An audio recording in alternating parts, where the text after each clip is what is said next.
अस्सलामुअलैकुम वरहमतुल्लाहि वबरकातुह। कैसे हैं जनाब आली? आप हज़रात बेहतर होंगे, मैं उम्मीद करता हूँ। आपके सामने कुछ उर्दू के सवालात मौजूद हैं और वो उर्दू साइकोलॉजी के सवालात हैं। जो बच्चा सीटेट एग्ज़ाम में पार्टिसिपेट करते हैं, हिस्सा लेते हैं, उनके सामने ज़बान को सिलेक्ट करने का एक ऑप्शन आता है, जिसमें बच्चे उर्दू ज़बान को फ़र्स्ट भाषा के रूप में या सेकंड भाषा के रूप में सिलेक्ट करते हैं। और मैं ऐसे बच्चों के लिए ये वीडियो बना रहा हूँ।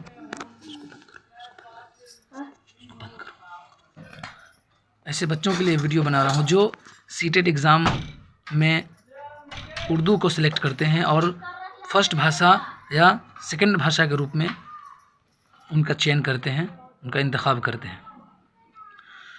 और उर्दू हो या हिंदी भाषा हो, उसमें जो सवालात होते हैं 15 नंबर पैसेज से होते हैं। उसमें ग्रामर वगैरह भी पूछी जाती है और कुछ कहानी टाइप में होते हैं और उसी कहानी में से सवालात को ढूंढकर जवाबात को ढूंढकर उनका हल होता है।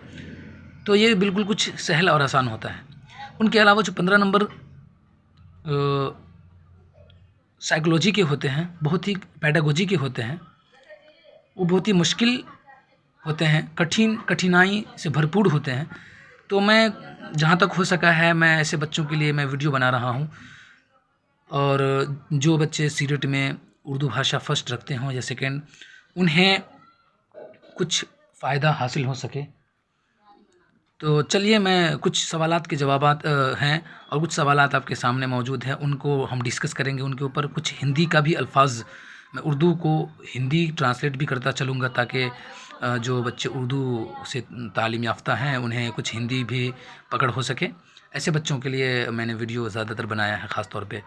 तो चलते हैं, हर एक सवालात का जवाबात तफसीली गुफ्तगू होंगी हर सवालात के जवाबात पर। तो चलते हैं। पहला क्वेश्चन आपके सामने है, बच्चों की तालीम का बेहतरीन ज़रिया करार दिया जा सकता है। बच्चों की तालीम का बेहतरीन ज़रिया करार किसको दिया जा सकता है? तो ऑप्शन है इलाक़ाई ज़बान, दूसरा मादरी ज़बान, तीसरा गैर मुल्की ज़बान, क्लासिकी ज़बान। तो देखिए, बच्चों की तालीम जो 1 से लेकर 5 तक हो या बच्चों की तालीम ख़ास तौर पे, उसकी जो तालीम होनी चाहिए, उनकी शिक्षा होनी चाहिए। तालीम के लिए हिंदी शब्द हम शिक्षा लाते हैं। तो बच्चे की शिक्षा के लिए, बच्चों की तालीम के लिए जो बेहतरीन ज़बान है, उनको ढूंढते हैं।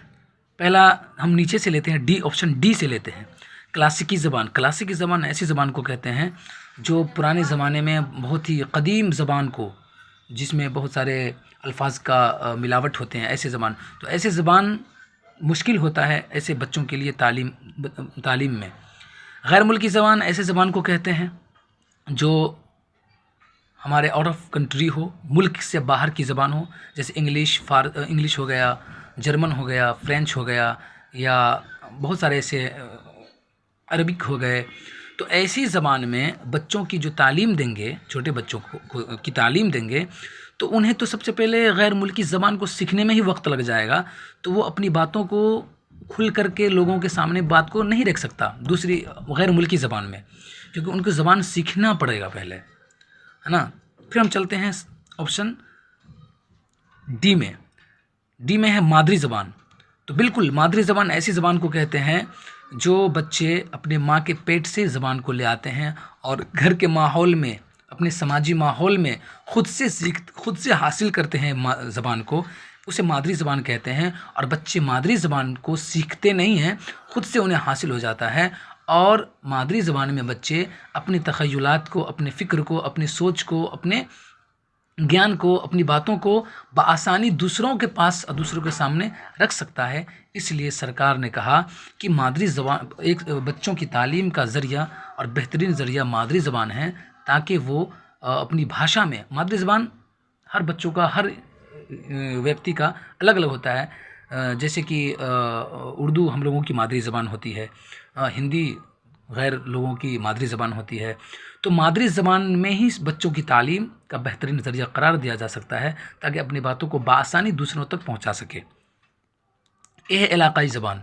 इलाक़ाई ज़बान को हम जैसे कि हमारे इलाक़ाई ज़बान हिंदी है इलाक़ाई ज़बान, जबकि हमारी मादरी ज़बान उर्दू है। तो इलाक़ाई ज़बान भी ऑप्शन नहीं होगा, मादरी ज़बान ऑप्शन नंबर बी मादरी ज़बान आंसर हो जाएगा। मादरी ज़बान में बच्चे अपनी बातों को बेहतर तौर पे कह सकता है, उन्हें झिझक नहीं हो सकता, इसलिए बच्चों की तालीम का बेहतरीन ज़रिया करार दिया जा सकता है मादरी ज़बान को। तो ऑप्शन नंबर बी राइट होगा। दूसरा क्वेश्चन की तरफ चलते हैं हम लोग। दूसरा क्वेश्चन आपके सामने में मौजूद है, कह रहा है कि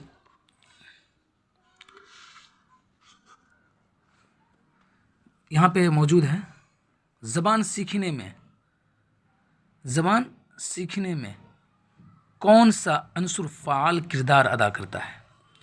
यानी बच्चों को जब ज़बान सिखाया जाए तो बताइए कौन सा तत्व है, कौन सा अंसुर है जो बिल्कुल एक्टिव होकर बच्चों को ज़बान सीखने में मददगार साबित होती हैं। तो ऑप्शन नंबर ये है, पहला है ज़बान के मुसल्लमा उसूल व ज़वाबित, बी है समाजी माहौल, सी है लुग़त, डी है निसाबी किताब। तो एक एक ऑप्शन पर हम लोग गौर करते हैं। ज़बान के मुसल्लमा उसूल और ज़वाबित यानी ज़बान के ऐसे उसूल और तरीक़ा जो मुसल्लम हो चुका है, मज़बूत हो चुका है। तो क्या ज़बान को सीखने के लिए बच्चों को उसूल और ज़वाबित ज़रूरी है? नहीं। बी है समाजी माहौल ज़रूरी है, तो बिल्कुल आंसर बी हो जाएगा कि आप बच्चों को एक ऐसा माहौल दीजिए जहाँ ज़बान बोली जाए तो बच्चे खुद ब खुद समाज में रह करके, समाजी माहौल में रह करके वो अपनी ज़बान को बआसानी सीख सकता है, उन्हें किसी चीज़ की ज़रूरत नहीं पड़ेगी। मिसाल के तौर पे आप अमेरिका अगर किसी पैदाशुदा बच्चों को भेजते हैं तो उन्हें पढ़ाने की ज़रूरत नहीं है, उन्हें स्कूल जाने की ज़रूरत नहीं है। वो इंग्लिश माहौल में रह करके, अंग्रेज़ी बोलने वाले माहौल में रह करके बआसानी समाजों में घुल मिल करके वो बआसानी और आसानी के साथ ज़बान को हासिल कर सकता है। इसलिए समाजी माहौल बहुत ही इम्पोर्टेंट हो जाता है बच्चों की ज़बान को सीखने के लिए। लुग़त से आप ज़बान को सीख नहीं सकते, निसाबी किताब से आप पढ़ तो सकते हैं निसाबी किताब को, लेकिन जो ज़बान सीखने की जो सबसे फ़ाल किरदार है वह समाज का माहौल। आप जिस ज़बान को सिखाना चाहते हैं उस माहौल में बच्चों को भेज दें तो वो ज़बान बआसानी सीख सकता है। तो इसका ऑप्शन नंबर बी राइट हो जाएगा। चलते हैं एक और क्वेश्चन की तरफ। कहते हैं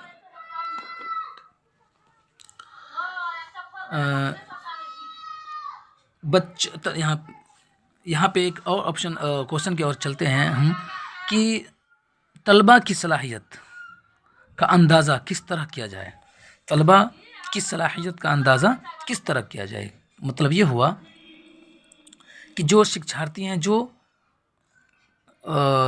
विद्यार्थी हैं, उनकी क्षमता का अवलोकन, उनकी क्षमता का आकलन किस तरह किया जाए। यहाँ पे तलबा शब्द विद्यार्थी के लिए आया है, अल्फाज सलाहियत जो लफ्ज़ है वो क्षमता के लिए आया है, हिंदी में उसे क्षमता कह सकते हैं। अंदाज़ा का मतलब होता है आकलन, जांच करना। तो कह रहा है तलबा की सलाहियत यानी विद्यार्थी की जो क्षमता का अंदाज़ा, आकलन किस तरह किया जाए, तलबा की सलाहियत का अंदाज़ा किस तरह किया जाए। तो ऑप्शन नंबर ए है बस्ते का वज़न देखकर, ऑप्शन नंबर बी है सबक पढ़वा कर, ऑप्शन नंबर सी है उसका चेहरा देखकर, ऑप्शन नंबर डी है डांट डपट कर। तो देखिए बस्ते का वज़न देखकर तलबा की सलाहियतों का अंदाज़ा हम नहीं कर सकते। बी नंबर है सबक पढ़वा कर। आगे पढ़ते हैं, सी उसका चेहरा देखकर उनकी सलाहियतों का अंदाज़ा हम नहीं कर सकते। डांट डपट कर, तो उर्दू साइकोलॉजी के अंदर डांट डपटना बच्चों को ये वर्ड नेगेटिव में आता है, मनफी असरात में आता है। तो इसका जो राइट आंसर हो जाएगा बी, ऑप्शन नंबर बी सबक पढ़वा कर। बच्चों के अंदर सलाहियत, पढ़ने की क्या सलाहियत है, वो कितना पढ़ पा रहा है, पढ़ने में रवानगी है या नहीं है, उस सभी चीज़ों की सलाहियत का अंदाज़ा हम सबक पढ़वा कर ही जाँच कर सकते हैं। तो बस आज के लिए बस इतना काफ़ी है। इंशाअल्लाह आप लोगों को अगर पसंद हुआ होगा, समझ में आई होगी बात, सवालात के जवाबात, तो कमेंट में लिखिए या मुझे कुछ हौसला दीजिए। मैं इंशाल्लाह इससे बेहतर और हिंदी उर्दू दोनों मिक्स करके मैं आपके सामने हाज़िर होऊंगा इंशाल्लाह। आज के लिए काफ़ी है।